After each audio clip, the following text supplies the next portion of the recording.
Oh, hello there. I'm Bilchan. I'm Nimikung. I'm Banchan. In this class, I'll read to all of you the CAREW murder case of the strange case of Dr. Jekyll and Mr. Hyde. As. Ah. The strange case of Dr. Jekyll and Mr. Hyde. Robert Louis Stevenson. The CAREW murder case. Nearly a year later, in the month of October, London was startled by a crime of singular ferocity and rendered all the more notable by the high position of the victim.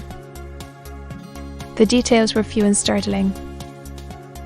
A maidservant living alone in a house not far from the river had gone upstairs to bed about 11. Although a fog rolled over the city in the small hours, the early part of the night was cloudless, and the lane, which the maid's window overlooked, was brilliantly lit by the full moon. It seemed she was romantically giving, for she sat down upon her box, which stood immediately under the window, and fell into a dream of musing. Never, she used to say, with streaming tears, when she narrated that experience.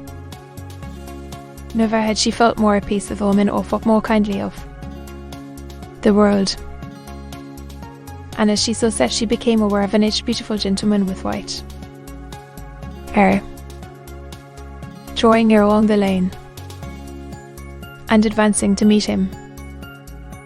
Other and very small gentlemen, to whom at first she paid less attention. When they had come within speech, which was just under the maid's eyes, the older man bowed and looked to the other with a very pretty manner of politeness. It did not seem as if the subject of his address were of great importance. Indeed, from his pointing, it sometimes appeared as if he were only inquiring his way.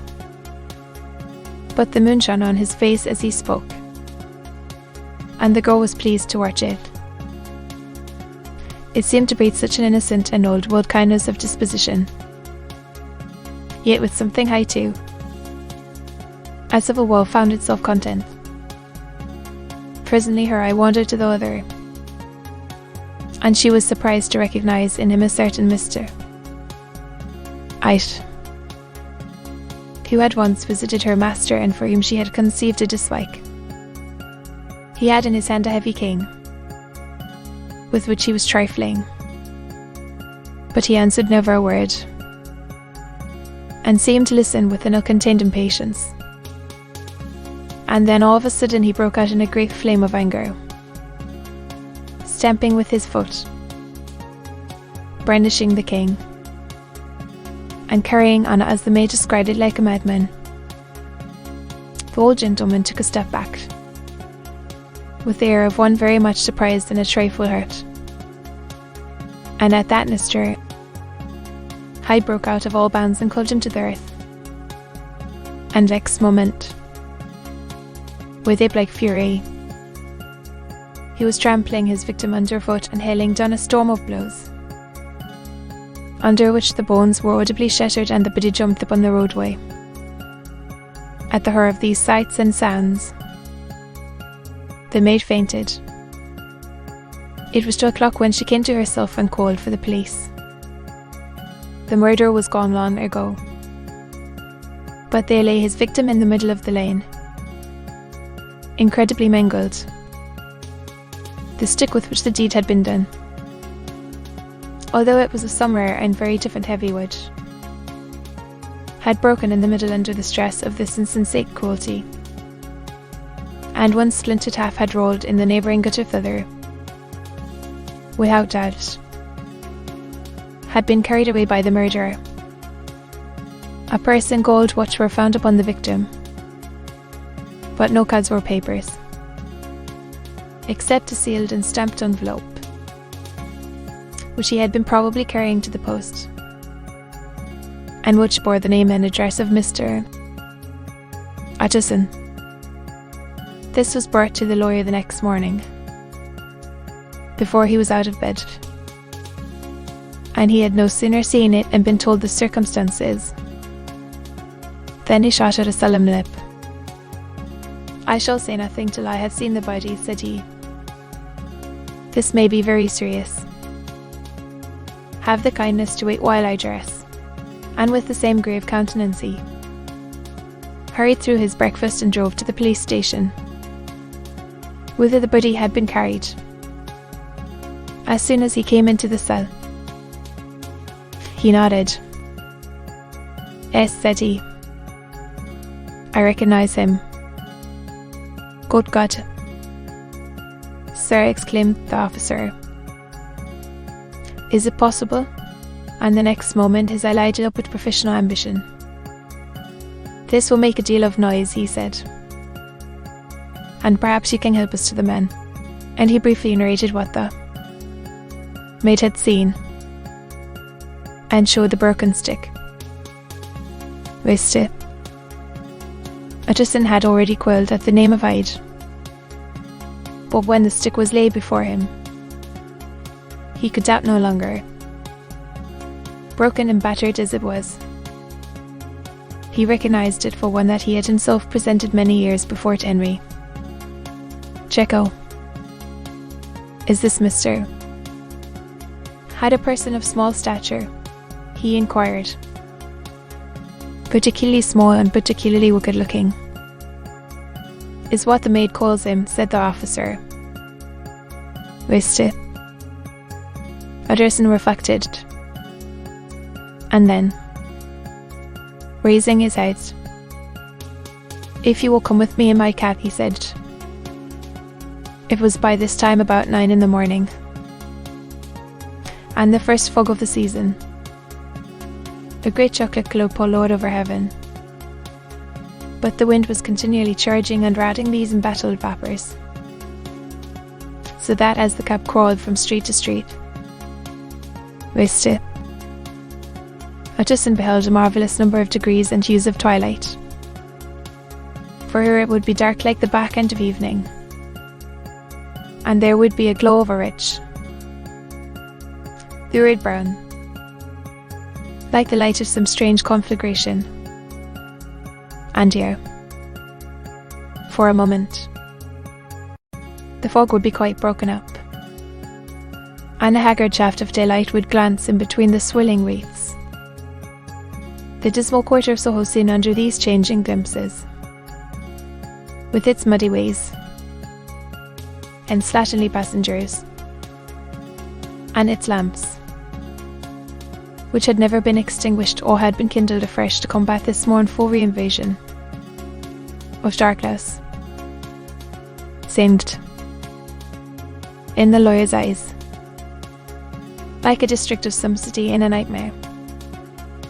The thoughts of his mind, besides, were of the gloomy stay, and when he glanced at the companion of his drive, he was conscious of some touch of that terror of the law and the laws, offices, which may at times assail the most honest. As the cab drew up before the address indicated, the fog lifted a little and showed him a dingy street, a gin palace, a low French eating house, a shop for the retail of penny numbers and twopence salads. Many ragged children huddled in the doorways, and many women of many different nationalities passing out, key in hand, to have a morning glass. And the next moment the fog settled down again upon that part, as brown as umber, and got him off from his blackguardy surroundings. This was the home of Henry Jekyll's favourite, of a man who was heir to a quarter of a million sterling. An ivory-faced and silvery-haired old woman opened the door. She had an evil face, smoothed by hypocrisy, but her manners were excellent. "Yes," she said. This was Mr. Hyde's but he was not at home. He had been in that night very late, but he had gone away again in less than an hour. There was nothing strange in that. His habits were very irregular, and he was often absent. For instance, it was nearly 2 months since she had seen him till yesterday. Very well. Then, we wish to see his rooms, said the lawyer. And when the woman began to declare it was impossible, I had better tell you who this person is, he added. A flash of odious joy appeared upon the woman's face. "Ah," said she, "he is in trouble." Wiste. Utterson and the inspector exchanged glances. "He don't seem a very popular character," observed the latter. "And now, my good woman, in the whole extent of the house, which but for the old woman remained otherwise empty. Wiste. Hyde had only used a couple of rooms, but these were furnished with luxury and good taste. A closet was filled with wine. The plate was of silver, the napery elegant. A good picture hung upon the walls, a gift as Utterson supposed from Henry Jekyll, who was much of a connoisseur, and the carpets were of many plies and agreeable in colour. At this moment, however, the rooms bore every mark of having been recently and hurriedly ransacked. Clothes lay about the floor, with their pockets inside out. Walk-fast drawers stood open. And on the hearth there lay a pile of grey ashes, as though many papers had been burned. From these Ambrose the inspector disinterred the butt end of a green cheque-book, which had resisted the action of the fire. The other half of the stick was found behind the door, and as this quenched his suspicions, the officer declared himself delighted. A visit to the bank, where several £1,000s were found to be lying to the murderer's credit, completed his gratification. You may depend upon it. Sir, he told Mr. Aloud, I have him in my hand. He must have lost his head, or he never would have left the stick or, above all, burned the cheque-book. Well, money's life to the man. We have nothing to do but wait for him at the bank.